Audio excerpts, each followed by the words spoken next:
మానవా మరలిరా, ప్రభు చెంతకు చేరవా. ప్రభు పిలిచే తరుణములోన రక్షించు నిన్ను నేడైనా.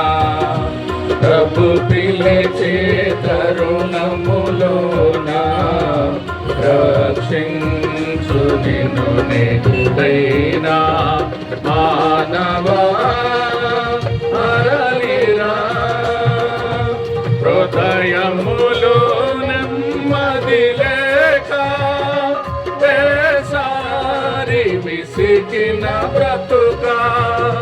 హృదయములో నెమ్మది లేక వేసారి విసిగిన బ్రతుక. కడసారి నిరీక్షణ ఇది, యేసయ్య కలువరి సిలువే. కడసారి నిరీక్షణ ఇది, యేసయ్య కలువరి సిలువే.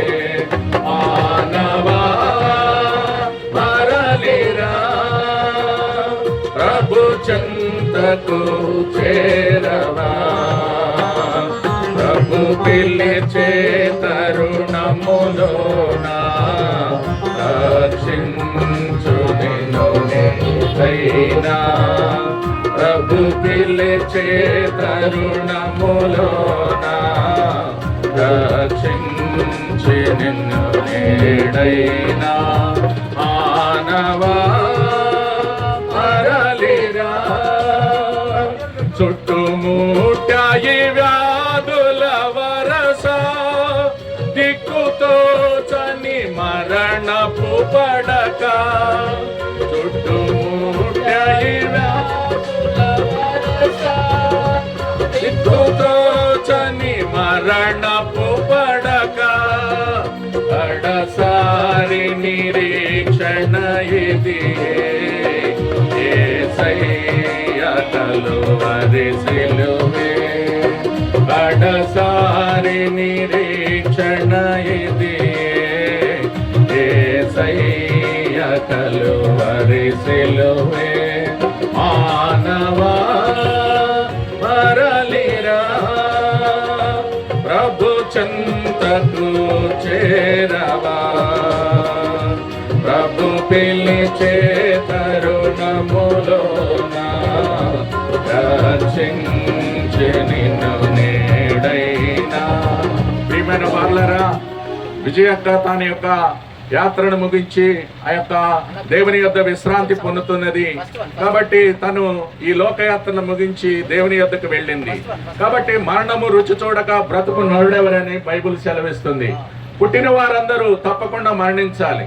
కాబట్టి మరణం అందరికీ సంప్రాప్తమాయను ఆయన బలి సెలవిస్తుంది. కాబట్టి బైబిల్ ఇంకా విధంగా సెలవిస్తూ ఉన్నది. నా మాట విని నన్ను పంపిన వాని యందు విశ్వాసముంచువాడు నిత్య జీవము గలవాడు. వాడు తీర్పులోనికి రాక మరణములో నుండి జీవంలోనికి దాటి ఉన్నారని బైబిల్ సెలవిస్తుంది. కాబట్టి ఆయన ఈ విధంగా యేసయ్య సెలవిస్తున్నారు. యేసు అనగా రక్షకుడు. తన ప్రజలను వారి పాపముల నుండి ఆయనే రక్షించును గనక ఆయనకు యేసు అని పేరు పెట్టబడ్డది. కాబట్టి తన ప్రజలెవరు? మనమందరం ఆయన ప్రజలమే. కాబట్టి యేసుక్రీస్తు ప్రభు అందరికీ ప్రభు. కాబట్టి మన పాపాలని ఆయన శుద్ధి చేయడానికి ఈ లోకానికి వచ్చారు. మన యొక్క పాపమును గూర్చి, తీర్పును గూర్చి లోకాన్ని ఒప్పింపజేయడానికి దేవాది దేవుడు ఈ లోకానికి అనుదించారు. జీవితంలో మనకున్న మరణ భయాన్ని తీసివేయడానికి ఆయన ఈ లోకానికి అనుదించారు. కాబట్టి అందరికీ మరణము సంప్రాప్తమైంది, అందరికీ మరణ భయం ఉంది.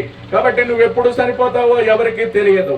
కాబట్టి మరణము, కాబట్టి యాత్ర ముగించింది అక్క విజయక్క, తాను దేవుని యొద్దకు వెళ్ళింది.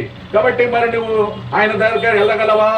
మనకు ఈ లోకంలో ధనమున్నా, సంపదలున్నా అవన్నీ గడ్డి పువ్వు లాంటివి, ఆవిరి లాంటివే. కాబట్టి ఆయుష్ కూడా గడ్డి లాంటిది, పువ్వు లాంటిదని సెలవిస్తుంది.